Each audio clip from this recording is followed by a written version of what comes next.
This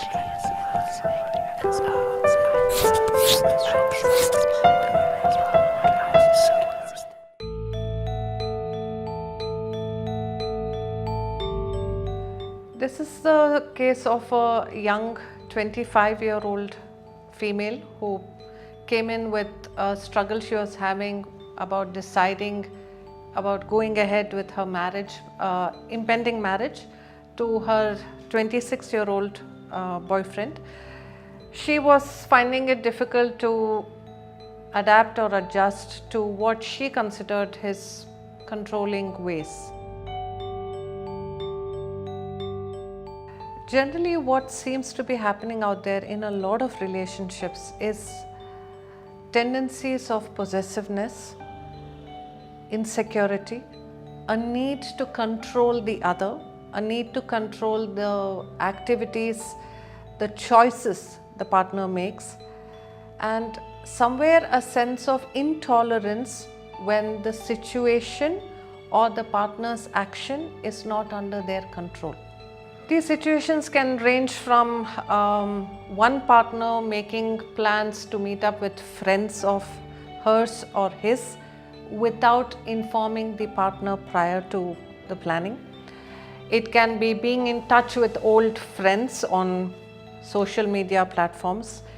It can be buying a particular type of dress without the partner having been present at the time of the purchase, and therefore that type of dress not being okay by the partner.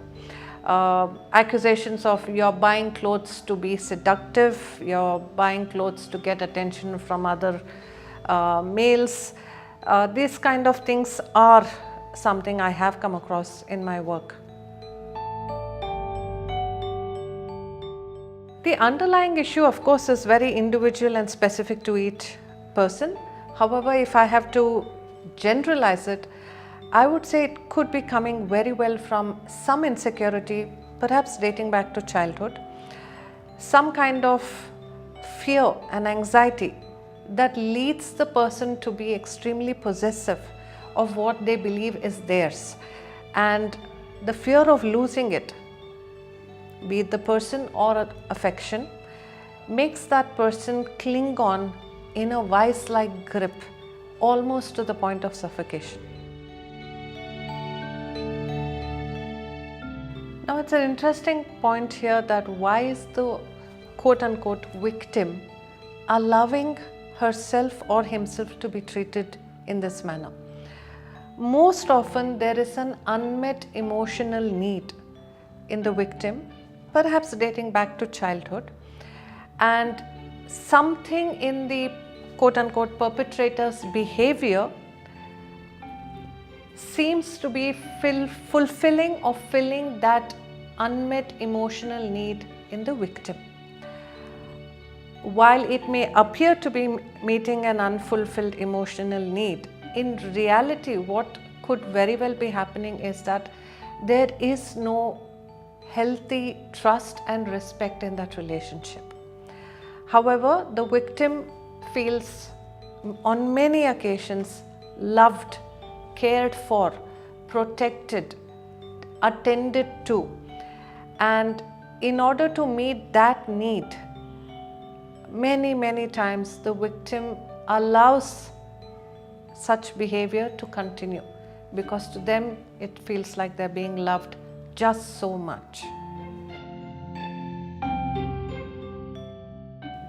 For any problem or concern, the starting point ought to be from understanding myself. What are my needs? What am I looking for? That usually gives us a lot of clarity into understanding both the situation and myself, and also what am I looking for from the situation. So in such a case, be it for the victim or the perpetrator, I would invite both such people to begin the process of understanding themselves. What makes them the way they are? What makes the victim tolerate such behavior? What makes the perpetrator almost abuse the person he or she claims to love and respect? So it starts from understanding yourself. What are your unmet needs from childhood, and we all have unmet needs from our childhood. Understanding what are those, how is it manifesting in my adult life, how much of those manifestations are helpful and how many are harmful, and if I need to find a healthy, fulfilling, loving, respecting, trusting relationship, what of those behaviors do I need to change? And once those changes are achieved, there is no reason why that person cannot have a fulfilling relationship without the need to be in control of the person or the relationship. So to the person who is controlling, I would have this to say. If you pick up a handful of sand and close your fist very, very tight, you're more likely to lose sand through the space and the gap between your fingers. As against it, if you hold your hand very loosely, you're much more likely to retain almost all of the sand in your hand. It's the same thing with a relationship. Hold it gently, nurture it, and allow its space to be. It's going to be in your hand. And to the person who is being controlled, I only have this to say. If you are sacrificing and giving up your right to be respected, trusted in a relationship, and you yourself are saying that you don't need it, then it's very unlikely the other person will give it to you. It's always give and take respect. So control, by its very nature, does not respect the other partner. So I would ask both to look into what is their mindset, what's making them do that, and to correct it.